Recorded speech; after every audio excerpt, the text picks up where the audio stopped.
선거법 위반 혐의로 항소심 재판을 받은 민주당 박주선, 백이훈 두 의원의 희비가 엇갈렸습니다. 박주선 의원은 벌금 80만 원을 선고받아 의원직을 유지할 수 있게 된 반면에 백이훈 의원은 직위 상실형을 선고받았습니다. 세계수영대회 공문서 위조 사건과 관련해 유치위원회 김윤석 사무총장과 실무 담당자 두 사람 모두 구속됐습니다. 광주시와 정부의 관계가 껄끄러워진 데다 대회 조직위 사무총장까지 구속되면서 2년 앞으로 다가온 유니버시아드 대회에 대한 걱정이 커졌습니다. 지긋지긋하게 이어져온 더위도 조금씩 기세가 누그러지고 있습니다. 절기상 처서인 내일은 반가운 비 소식이 있습니다. 80억 원을 횡령한 여수시 공무원에게 140억 원의 추징금과 배상 명령이 내려졌습니다. 실질적인 환수는 쉽지 않을 전망입니다. 여러분 안녕하십니까? 광주 MBC 뉴스데스크입니다. 선거법 위반 혐의로 재판을 받고 있는 지역의 두 국회의원이 오늘 나란히 항소심 법정에 섰습니다. 의원직을 유지하느냐 마느냐를 놓고 관심이 컸는데 두 의원의 희비가 엇갈렸습니다. 박주선 의원과 백이훈 의원의 선고 결과 송정근 기자가 보도합니다. 법정을 나서는 박주선 의원의 표정이 밝습니다. 사전 선거운동 등의 혐의로 기소된 파기환송심에서 의원직을 유지할 수 있는 벌금 80만 원을 선고받은 것입니다. 재판부는 대법원이 돌려보낸 사건에서 박 의원이 동작 모임에 참석해 한 발언은 유죄로 인정되지만 다른 혐의에 대해서는 모두 무죄를 인정해 2심 판결대로 벌금 80만 원을 선고했습니다. 지난해 2월 박 의원의 선거운동을 돕던 동장 투신 사망 사건으로 불거진 이 사건에서 박 의원은 1심에서 징역 2년을 선고받고 법정 구속됐다. 2심에서는 벌금 80만 원을 선고받고 풀려나는 등 우여곡절을 겪었습니다.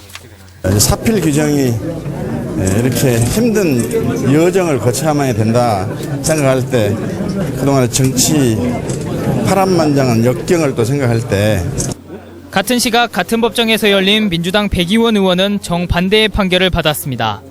배 의원은 총선 과정에서 회계 책임자 김모 씨에게 법정 비용 외에 돈 3,500만 원을 준 사실이 인정돼 항소심에서도 의원직 상실형에 해당하는 징역 6월에 집행유예 2년을 선고받았습니다.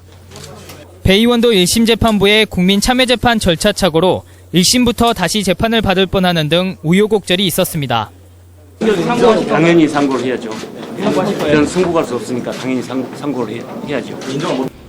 백이훈 의원의 경우 본인이 상고 의지를 밝히고 있고 박주선 의원의 경우 검찰이 상고를 검토하고 있어 두 사건 모두 대법원까지 가서야 최종 결론이 날 것으로 보입니다.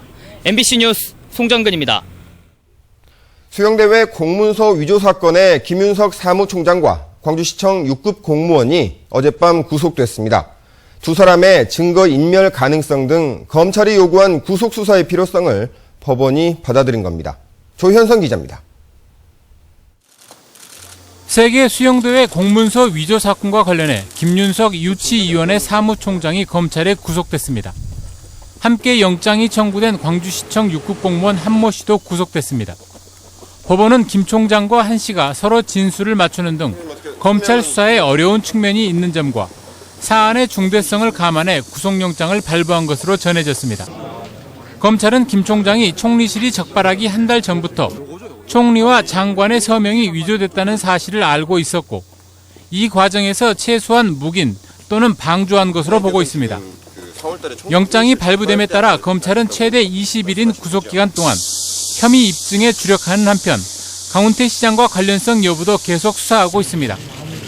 강 시장 소환 조사나 기소 여부에 대해 검찰은 아직까지 정해진 게 없다는 입장입니다. 검찰은 이르면 다음 주, 늦으면 다음 달 초에 재판에 넘기면서 수사 결과를 발표하기로 했습니다. MBC 뉴스 조현성입니다.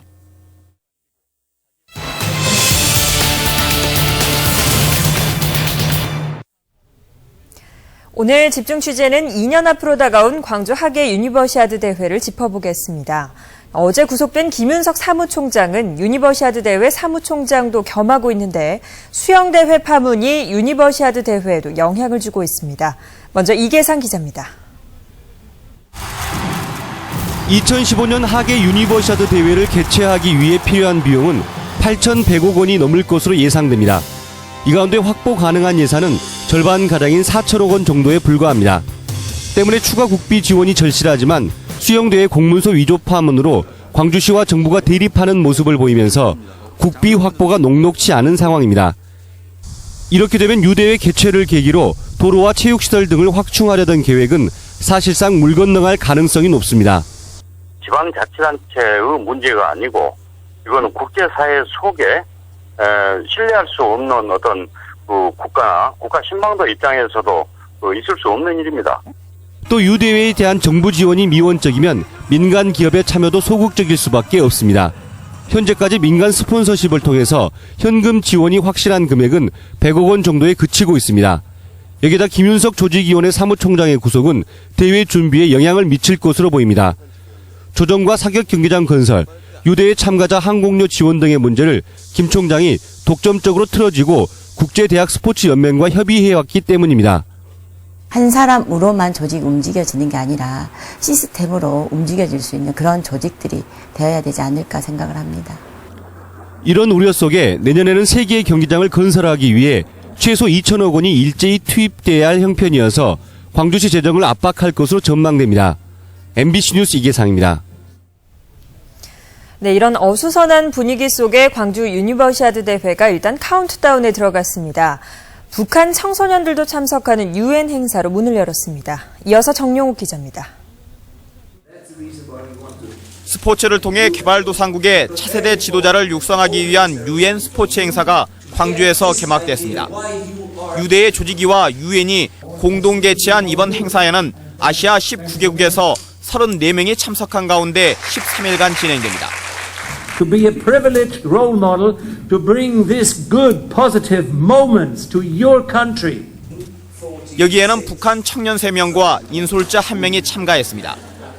2006년 6.15 민족 통일 대축전 이후 7년 만에 북한 손님들이 광주를 찾은 겁니다. 체육 강습에 참가하러 왔습니다. 그래서 이번에 많이 배우고 개발과 병원에서 많이 노력하겠습니다. 이에 맞춰 유대의 성공적인 준비를 위해 대기 전달과 엠블럼 공개, 카운트다운 점등식이 이루어졌습니다. 대학생들의 축제이기 때문에 대학생 선수들이 와서 자기만의 열정을 다 보여줄 수 있는 그런 대회가 될 수 있도록 노력을 해서 각 분야의 거장과 청년들이 생각과 가치를 공유하는 국제 청년 멘토링 프로그램, 이른바 에픽스 포럼도 유엔과 조직이 공동 주최로 개막됩니다.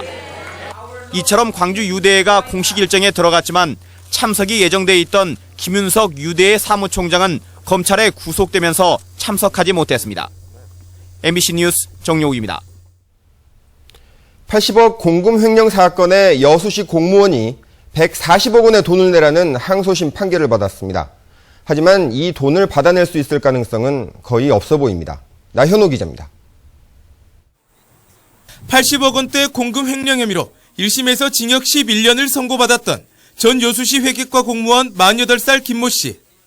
항소심 재판부는 원심인 1심 선고보다 2년 감형된 징역 9년을 선고했습니다. 동일한 횡령 사건과 비교했을 때 1심의 판결이 다소 무겁다는 겁니다. 사채업자 김 씨에게는 실형 대신 집행유예 3년이 선고됐지만 김 씨의 아내 등 나머지 피고인 3명에 대해서는 1심 선고를 그대로 유지했습니다. 이와 함께 재판부는 김 씨 부부에게 추징금과 배상 명령을 내렸습니다. 김 씨에게는 47억 원의 추징금과 60억 원의 배상 명령, 아내 김 씨에게도 33억 원의 추징금이 각각 선고됐습니다. 재판부는 공무원 범죄에 관한 몰수특례법에 의해 범행으로 취득한 금액은 추징해야 한다며 1심에서 빠뜨린 추징금을 선고한다고 밝혔습니다. 김 씨 부부에게 내려진 추징금과 배상 명령금만 모두 140억 원. 하지만 현재까지 이들의 재산 은닉 여부가 불투명한 상황에서 횡령 금액에 대한 실질적인 환수 여부는 여전히 미지수입니다. MBC 뉴스 나인호입니다. 대한예수교 장로회, 광주노회 등 3개 노회 인권위원회는 목사와 신도 등 50여 명이 참석한 가운데 국정원 광주지부 앞에서 시국선언문을 발표하고 국정원이 지난 대선에 불법으로 개입해 국기를 흔들었다며 철저한 진상규명과 함께 책임자 처벌, 박근혜 대통령의 책임 있는 사과를 요구했습니다. 김병균 목사와 장헌곤 목사 등 종교인 3명은 진상규명을 촉구하는 의미에서 삭발식을 갖기도 했습니다. 지난 1일에는 광주 지역 4대 종단 종교인들이 시국선언문을 내는 등 종교인들의 시국선언이 잇따르고 있습니다. 광주의 경찰 발언으로 논란을 일으킨 새누리당 조명철 의원에 대해 사퇴 요구가 잇따르고 있습니다. 광주시 의회 의원들은 오늘 기자회견을 열고 권은희 전 수서경찰서 수사과장에게 광주의 경찰이냐 대한민국의 경찰이냐고 물은 조명철 의원은 국민에게 사과하고 의원직을 사퇴하라고 촉구했습니다. 전라남도 의회와 광주 북구 사회단체 협의회도 각각 성명을 내고 지역 감정을 조장한 조 의원은 국민 앞에 사과하라고 요구했습니다. 끝이 보이지 않던 무더위가 이제 서서히 물러가고 있습니다. 내일이 절기상 처서인데 시원한 비 소식이 예고돼 있어 이름값을 할 것 같습니다. 날씨 소식 김난희 기상캐스터입니다. 오늘도 광주의 기온은 35도를 넘어섰습니다. 이 숨막히는 더위 언제 시작됐는지 기억도 나지 않으실 텐데요. 광주의 경우 지난 8월 6일부터 오늘까지 무려 16일 동안 폭염특보가 내려졌고요. 이 중 15일은 35도를 웃도는 불볕더위에 시달렸습니다. 이 지겨운 더위도 이제는 끝입니다. 내일은 비가 오면서 기온이 30도 안팎으로 내려가겠습니다. 기상청은 오늘 오후 광주와 전남 지역의 모든 폭염특보를 해제한 상태입니다. 내일 시작된 비는 모레까지 이어질 전망입니다. 예상되는 비의 양은 광주와 전남 지역 50에서 최고 100mm가량으로 적지 않은 양입니다. 가물었던 땅을 걱정하는 농민과 더위로 고생 많았던 시민들에게는 무척이나 반가운 비 소식입니다. 하지만 남부지방에서는 호우가 내리는 곳도 있기 때문에 비에 대한 대비도 필요합니다.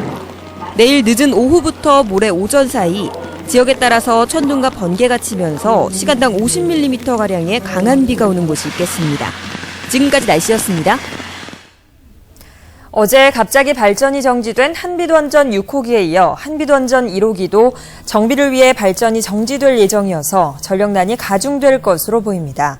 한빛원자력본부에 따르면 95만 킬로와트급의 한빛 1호기가 오는 26일부터 발전을 멈춰 예방정비에 들어갑니다. 계획 예방정비는 약 2달 정도 걸리는데 갑자기 발전이 정지된 한빛 6호기의 재가동 여부도 최소 일주일 이상 걸릴 것으로 보여 앞으로 상당 기간 동안 200만 킬로와트급의 전력 공급 차질이 불가피하게 됐습니다.